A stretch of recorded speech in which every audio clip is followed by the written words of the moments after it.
Esse aqui foi o meu resultado depois que eu comecei a utilizar robôs nos meus negócios. Olha só, vou abrir aqui a minha conta do Banco Inter. Como você pode ver aqui, eu tenho mais de R$ 1 milhão investidos. E eu quero mostrar para você que você também pode fazer isso. Olha aqui o meu saque semanal. R$ 30 mil, 10 mais 10 mais 10. Você também pode ter esses mesmos resultados se você seguir as estratégias corretas. Clica no botão aqui embaixo desse vídeo e vem comigo que eu vou te mostrar como que você pode fazer isso.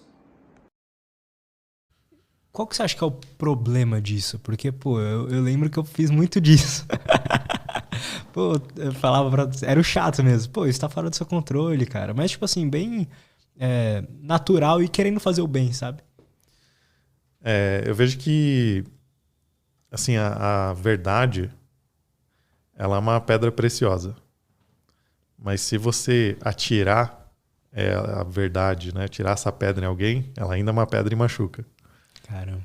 Então, acho que precisa ter muito empatia na forma como você vai se comunicar, a forma como você vai transmitir aquilo, a forma como você está lidando com as pessoas. Né? Isso, para mim, é um ponto super importante, né? Especialmente, né, hoje, né, eu lidero uma equipe que tem cerca de 120 pessoas. Caramba.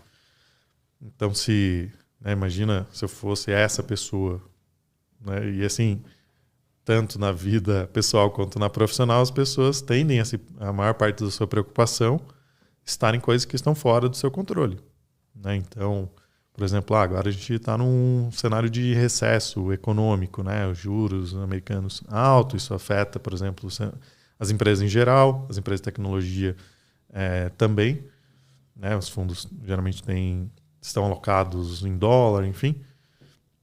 E então se começa, por exemplo, ver layoffs, né? Desligamentos de pessoas. Teve muitos, né? E aí começa a gerar uma ansiedade no time. Então, e aí entra, né, que eu acho que é interessante, né? A minha preocupação com as pessoas, ela aumenta a partir do momento que eu entendo que eu preciso promover o bem e que eu tenho que agir no que está no meu controle, né? Além de sempre a minha bússola é sempre as virtudes, né? Então, eu sempre em todas as ações eu me pergunto se aquela decisão ela é sábia, se aquela decisão ela é corajosa, né? Se aquela decisão ela é moderada e se aquela ação ou decisão ela é justa. Cara, interessante isso. Como ser ou tomar uma decisão moderada e corajosa ao mesmo tempo? Porque nos negócios tem muito disso, né? A gente tem que, talvez, arriscar um pouco, mas não dá pra fazer loucuras, né? Completas. A moderação, acho que ela tem dois extremos. Tem um extremo que é eu agir em excesso para mais ou para menos. Então, por exemplo, a gente vai num restaurante, numa churrascaria de rodízio, num buffet livre ou qualquer coisa nesse sentido. Eu comer, e aí o que a gente vai? Pô, não, hoje eu vou dar prejuízo, né, pro restaurante e tal. Claro. Cara, você quer comer até estourar o botão da camisa. Isso é um excesso. Isso é imoderado. Agora, eu não me alimentar com nada, tipo, não comer, por exemplo, também é imoderado. Então, isso é isso que precisa estar nesse entendimento, né? Nem para mais e nem para menos, né? Porque às vezes a pessoa fala, então agora eu vou, sei lá, vou comer uma castanha por dia, sei lá. Então, isso também não é moderado. Então, essas virtudes, né? Como é que a questão da coragem, né? Por exemplo, eu posso, por isso que todas elas andam juntas.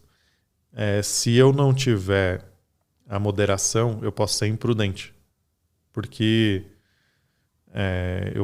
eu posso, sei lá, vamos dizer que eu queira iniciar hoje no montanhismo. Eu falo, cara, eu vou subir, sei lá, uma montanha super difícil, sei lá, uma das 5 maiores do mundo. Só para colocar exemplo, vou subir o Everest. O Frank não poderia subir porque precisa de certificação de alpinista, mas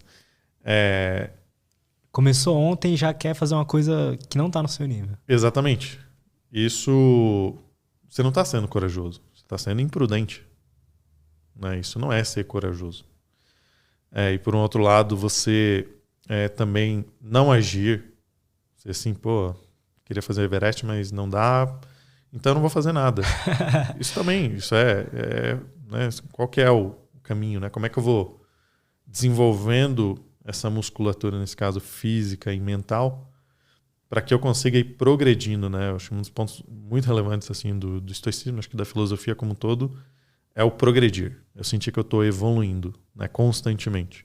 Então, assim, talvez eu comece com uma montanha de 1.000 metros, que né, eu consiga subir com trekking, trilha, etc. E depois eu vou aumentando esse nível.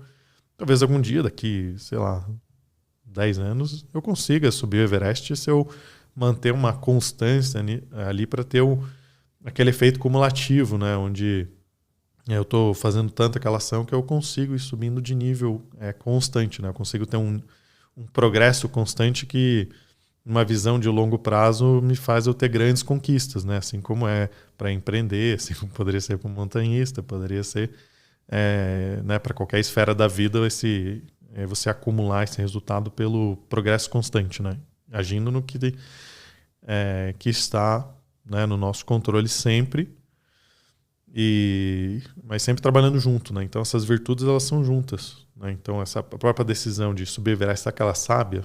Não é sábia, né? Não é uma decisão, não é a melhor decisão que eu posso fazer. Então se ela é justa, né? Eu posso estar sendo injusto comigo mesmo, né? Como o meu momento, por exemplo. E a justiça para o estoicismo ele tem muito a ver com a promoção do bem, né? Então para as pessoas, né? E assim, o estoicismo ele tem uma visão de primeiro eu preciso impactar a mim mesmo, né? Em segunda instância a minha família, as pessoas que estão ao meu redor. Em terceiro, minha família secundária, né? E vai ampliando isso até a comunidade, indo até na esfera da natureza. Uhum. Tá? Então, esse promover o bem, começando por mim, né? Que não adianta mas eu começar por mim e tal, né? Como assim? Acho que muitas pessoas acabam virando hospital de gente, né? Então, se depara com um determinado conhecimento e aí quer salvar os outros. Cara, primeiro salve a si mesmo, né? Se você está se afogando, salve a si mesmo primeiro, né? Para depois conseguir ajudar os outros, né? Então, por isso que tem um escritor que ele fala, né, comece arrumando a sua cama. Então, assim, cara, ele está querendo dizer assim, primeiro arruma o teu quarto, né? Depois busca arrumar a tua casa e depois vai expandindo. Porque se você não está conseguindo fazer isso para ti mesmo, cara, como é que você vai fazer isso para os demais? Como é que tu vai ajudar, né? Que nível de conhecimento ou de experiência você tem para conseguir ajudar os outros? Então, acho que a gente pode... Né, o Seneca tem essa visão de que a gente está padecendo da mesma doença, mas que a gente pode contribuir um com o outro, né? Mas uma das coisas que ele fala é aconselhe a si mesmo. Né? Não fique dar aquela pessoa que dá conselhos excelentes para os amigos, para os familiares, mas não segue aquilo que pratica, né? Ou então mesmo tem uma visão muito teórica, né? Aquela pessoa que ela pega o medo, por exemplo. A pessoa estudou um monte sobre o medo e tal... Quando parece uma barata, é a primeira pessoa a pular. Então, aquele conhecimento não é prático, né? Ele é puramente teórico. Tem uma coisa que acontece também que quando um amigo nosso ou alguém que a gente se importa tá passando por uma dificuldade ou tá, sei lá, confuso, a gente sempre tem o melhor conselho possível para essa pessoa, né? Mas quando a gente tá confuso ou passando por uma dificuldade ou não sabe que decisão tomar, a gente parece que vive numa nuvem, né? E não consegue enxergar a realidade. É muito engraçado isso.